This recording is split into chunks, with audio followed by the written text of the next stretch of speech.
Para sua apresentação, o pré-candidato João Batista dos Mares Guia, da Rede.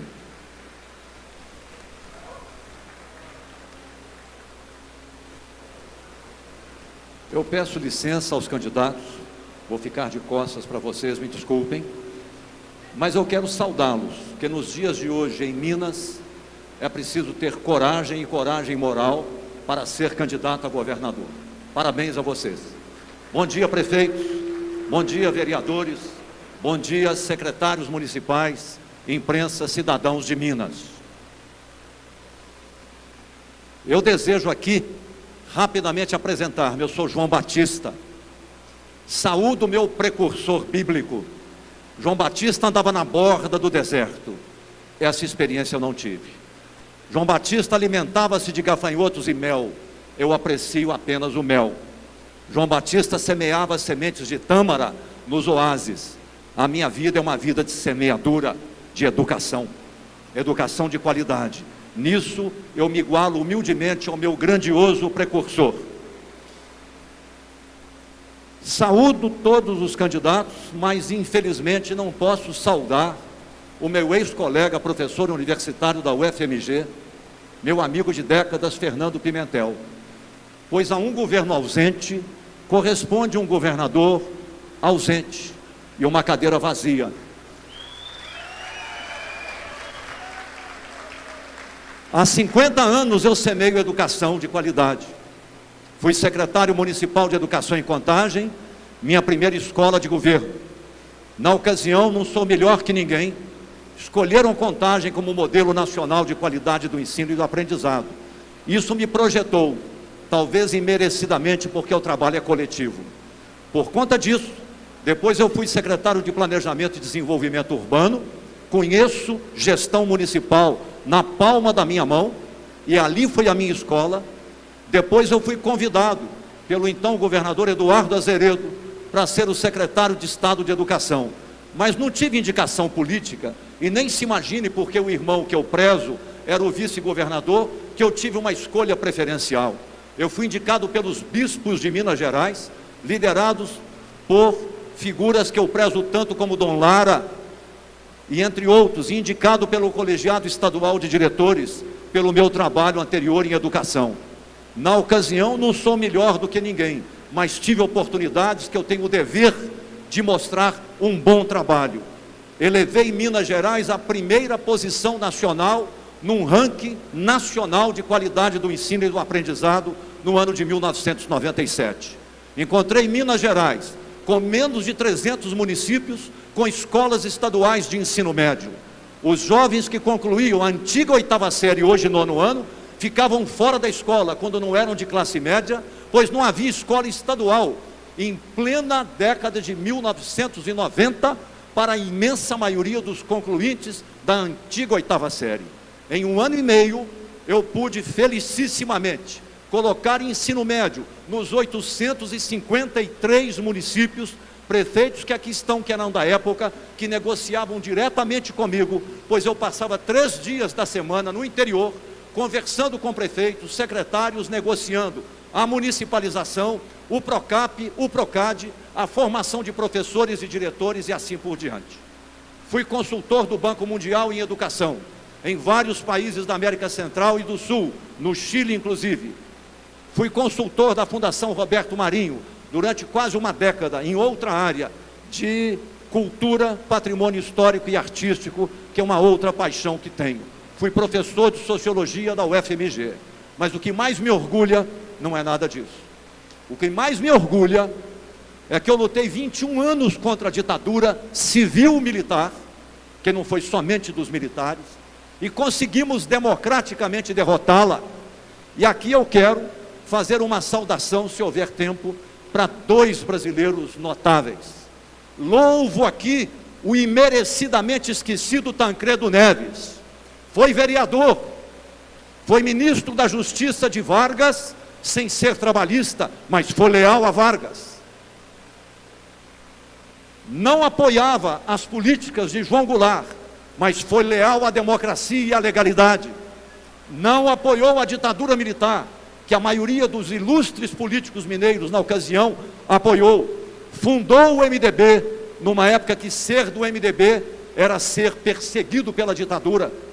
Lutou contra a ditadura, convidou-me e me honrou, quando fui deputado estadual, para liderar em Minas a campanha das diretas para presidente da República, que liderei. Tudo o que Tancredo prometeu, ele cumpriu. Um liberal clássico, coerente, um homem que tinha convicção, um homem que tinha posição, um homem verdadeiramente liberal, democrático e exemplar. Ah, Tancredo, nos dias de hoje, como é importante a convicção, a clareza de propósitos, a coragem moral, a capacidade para liderar e mudar, enfrentar a crise com coragem, sem ódio, sem ressentimento, Pré-candidato, por mas para gentileza, fazer conclusão. o que precisa ser feito. Quero deixar aqui esse registro. Esse homem, felizmente, a mortalidade o colheu cedo. Pelo menos ele teve a graça de não ter que presenciar a dor suprema do seu ilustre herdeiro político entrar em decadência, colocar sobre si o manto de chumbo da decadência e arruinar uma reputação como um impostor que traiu Minas Gerais, infelicissimamente. Muito obrigado. Cumpriu o tempo? Obrigado. A próxima pergunta será direcionada ao pré-candidato João Batista dos Mares Guia, da Rede. Pergunta de número 5. O pré-candidato tem 3 minutos para a resposta. A pergunta é: qual é a estratégia a ser usada pelo seu governo para regularizar os repasses da saúde aos municípios mineiros? Hoje, com a dívida em torno de 3,7 bilhões, segundo o COSENS. Se ampliarmos o déficit do governo de Minas com as prefeituras, nós já estaremos às portas de 7 bilhões. Se acrescentarmos à saúde, retenção de IPVA, retenção de transporte escolar e assim por diante. A questão não é como vamos resolver isso, porque a longo prazo estaremos todos ultrapassados. A questão é que percebo que não há ainda clareza de consciência sobre o tamanho da crise que Minas Gerais vive. O Estado de Minas Gerais está falido, completamente falido. O próximo passo, uma vez que não houve nenhuma ação de ajuste fiscal corajosa, é não mais parcelar os salários dos servidores mais vulneráveis, é até não pagar. O que qualquer um de nós vai enfrentar a partir do primeiro dia de fevereiro é um déficit fiscal muito maior que aquele que o atual governador levou 3 anos e meio acusando o ex-governador de ter legado a ele um déficit fiscal. Se ele sabia que havia um déficit fiscal, na versão dele, por que não enfrentou o problema? Porque não se governa olhando para trás, não se governa jogando pedra no passado, se governa com perspectiva de futuro, e nós estamos há quase 4 anos sem nenhum enfrentamento da crise fiscal. Para resolver o problema, eu lhes prometo, isso é clássico, eu copio, suor e lágrimas durante 2 anos. No primeiro dia de governo, vou eliminar 25% dos cargos em comissão. Vou fechar 6 secretarias de Estado e não vou prejudicar as políticas públicas. Vou fazer uma auditoria completa da folha, pois o Tribunal de Contas acaba de denunciar que haveria 102 mil contratos ilegais. Nós chegamos em Minas hoje a uma situação que a legalidade, que é um dever cidadão, é revolucionária, que não se observa mais a legalidade. Vou acabar com os privilégios das viagens remuneradas a R$ 950 dia. Vou chamar respeitosamente o Poder Judiciário, o Poder Legislativo, aqui estão vários deputados, amigos deputados, que eu fui deputado. Nós estamos transformando, em nome da democracia e da República, poderes de Estado respeitáveis, como o Judiciário, como o Legislativo, em estamentos, em castas de privilegiados, com salários médios altíssimos, com orçamentos desproporcionais ao tamanho da crise. Os senhores estão conscientes do tamanho da crise? Que o próximo passo é não pagar salário? Que o próximo passo não pode mais aumentar tributo? Mas eu concordo também, não há como a curto prazo reduzir.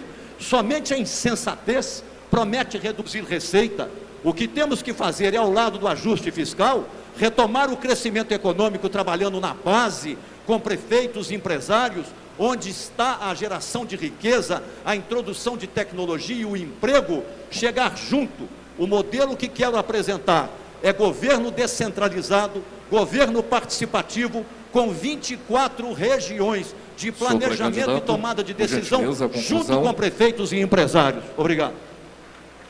A próxima pergunta será direcionada ao pré-candidato João Batista dos Mares Guia da Rede, que terá também 3 minutos para a resposta. Pergunta de número 15.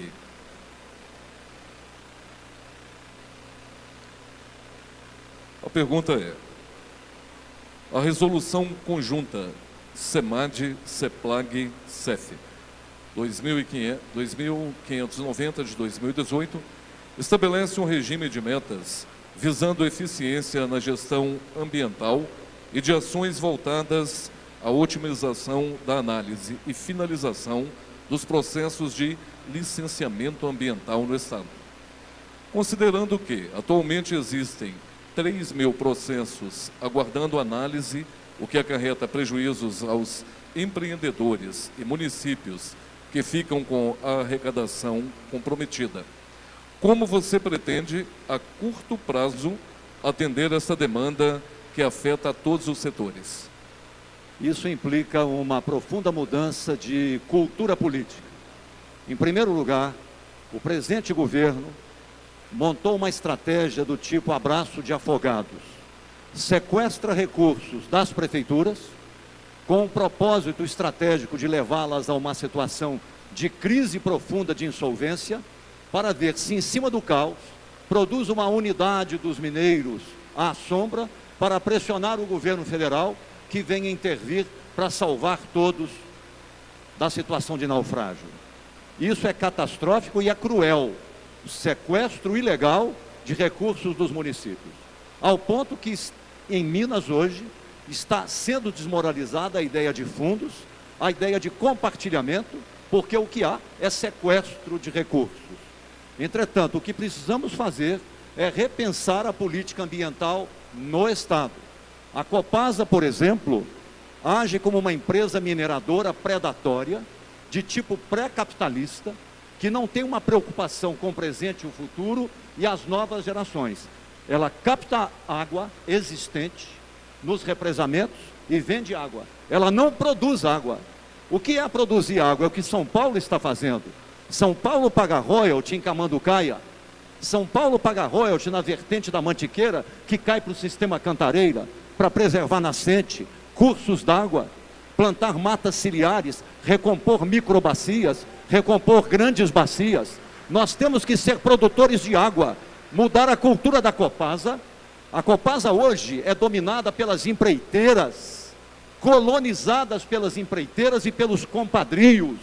Nós temos que mudar a cultura política também para descolonizar o Estado, desprivatizar o Estado dominado por corporações, acabar com os privilégios de castas e criar uma política ambiental triangulada, CEMIG, Copasa, Secretaria de Meio Ambiente, e levando isso até o município. Como? Criando os conselhos regionais de desenvolvimento sustentável, com a presença do governador em uma reunião por território a cada 6 meses, prefeitos, presidentes de Câmara, e vamos tratar da questão ambiental, segurança, a questão social e emprego, a questão de saúde, educação e infraestrutura. Mas, enquanto isso, reforma fiscal profunda, que não tem saída, ou faz, reforma patrimonial, reforma fiscal e retomada negociada gradual do crescimento.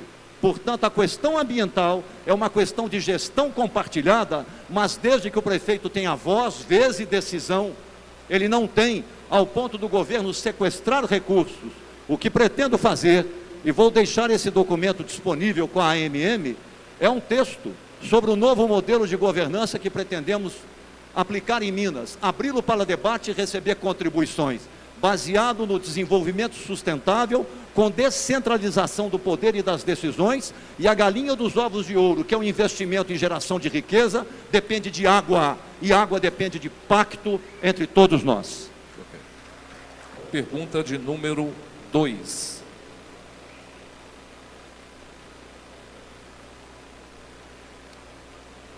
Pergunta número 2. Em Minas Gerais, 793 municípios dependem da gestão compartilhada do Estado para fiscalização de trânsito e apenas 60 municípios estão integrados ao Sistema Nacional de Trânsito. Qual a sua proposta para auxiliar os municípios na gestão compartilhada, garantindo os repasses das multas arrecadadas com o trânsito? Eu dizia anteriormente que nós chegamos a uma situação em Minas Gerais, na qual a legalidade, a simples e boa legalidade, parece ser algo revolucionário, pois o governo sequestra todos os recursos que pertencem aos municípios. Qual é a solução? Eu não sou da tese dos secretários andarilhos, que isso sugeriria um voluntarismo do tipo estilo pessoal de cada um, com baixa institucionalidade. Volto ao ponto. Eu defendo a organização, observando o mapa da própria ANM, que divide Minas em 41 associações microrregionais, para fins de governo, agrupá-las em 24, mas respeitando o desenho da ANM, e ali o governador, a cada semana estaria numa região, com suas assessorias, reunido com os prefeitos, os presidentes de Câmara, os principais líderes empresariais regionais, líderes espirituais, a dimensão da ética, para discutir os assuntos fundamentais. Entre eles, o que é devido ao município, que se pague ao município. Nós temos hoje um governo e um Estado caloteiros. A base para a retomada do crescimento econômico e o desenvolvimento sustentável é confiança. Confiança, quanto mais se usa, mais se deseja, mais ela cresce. É o contrário da desconfiança, que quando ela se estabelece, não precisa de um outro ato gerador de desconfiança. A simples memória da desconfiança reproduz a desconfiança. Nós temos que gerar confiança. E como fazê-lo se sequestramos hoje em Minas o dinheiro dos municípios para transportar a crise que o governo estadual gerou, e aliás em grande parte herdou do governo de Dilma Rousseff, que gerou uma recessão de 3 anos neste país, mas provocando uma crise análoga nos municípios. É uma questão de pactuação. Agora, prometer agora que vamos colocar tudo em ordem no primeiro mês, é uma irresponsabilidade total, é uma ficção infantil.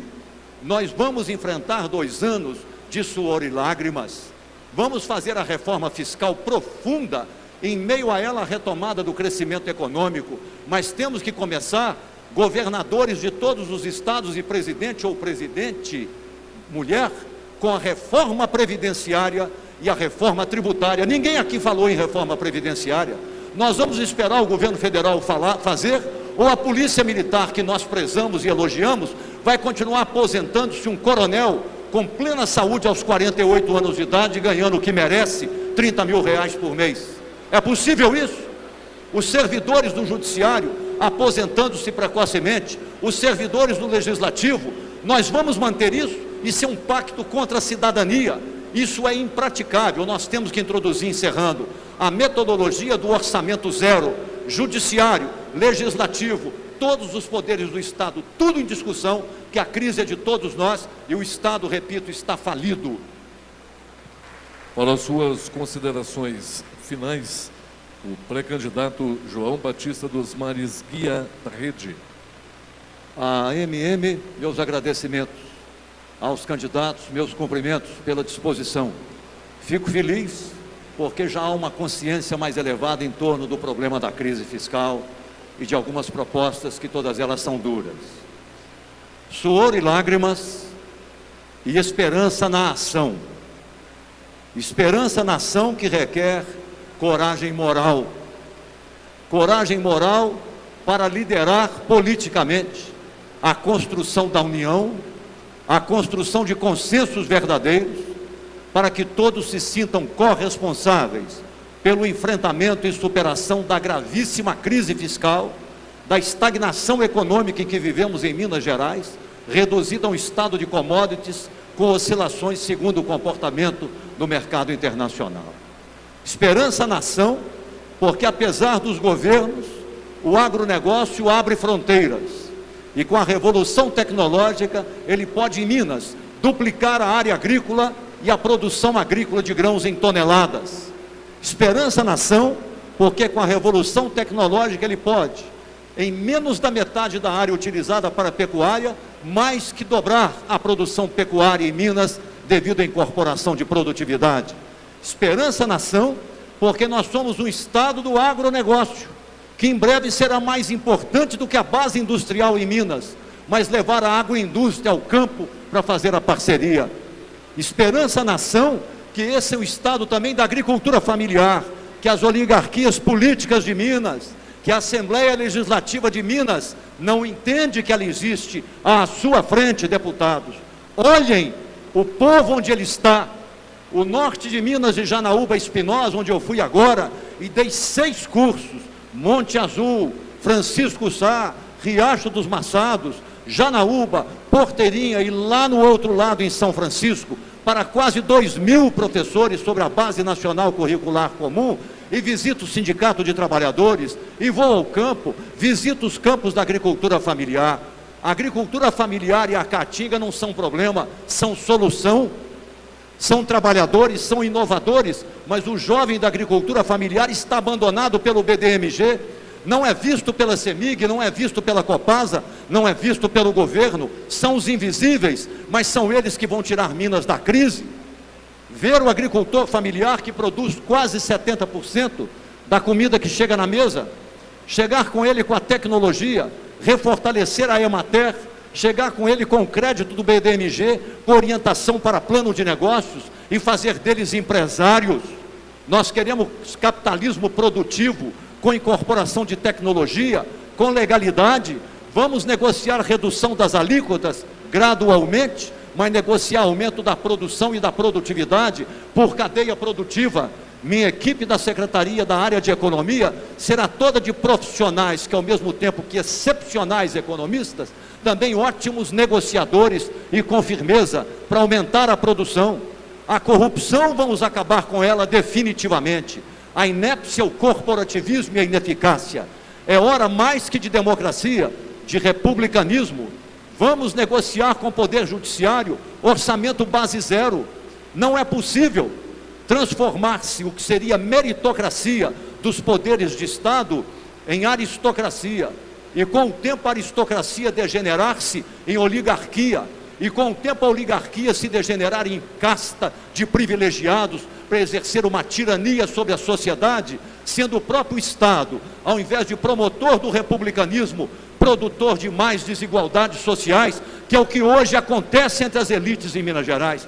Eu venho dos privilegiados, eu sou de classe alta, não traio ninguém, as convicções são claras. O que estamos fazendo hoje é um pacto oligárquico entre as elites em Minas Gerais. Isso vale para o MDB, isso vale para o PSDB, isso vale para as novas oligarquias do PT, não as bases do PT, que são pessoas gentis, honestas, verdadeiras e de espírito público, mas as elites. O senhor Durval Ângelo, líder de governo, tem 80 servidores no gabinete. O que é isso? Isso é oligarquia, isso é tirania. Falam em desigualdade, e onde está a prática da igualdade? Democracia aqui com republicanismo. Vamos ter que repactuar para acabar com os privilégios do Poder Judiciário. Eu prezo o Judiciário, mas é preciso que todos vocês que querem governar Minas, digam a Minas Gerais com clareza, a Anastasia, Márcio Lacerda, todos vocês candidatos, como é que vamos acabar com os privilégios do Poder Judiciário? Como, Rodrigo? Pré-candidato, por favor. O Congresso cassou Dilma, termino, mas manteve Temer, e nós vamos manter a oligarquia em Minas. Falar em mudança com o poder oligárquico dominando o Estado e o governo, é hora de mudança. Estou na luta, por isso vim a essa luta convocado depois de 20 anos fora da política. Estou no páreo, vou ao segundo turno e quero debate público. Quanto mais debates entre nós, nos convide da próxima vez para um debate sobre um tema fundamental, a crise econômica e a crise fiscal. Obrigado.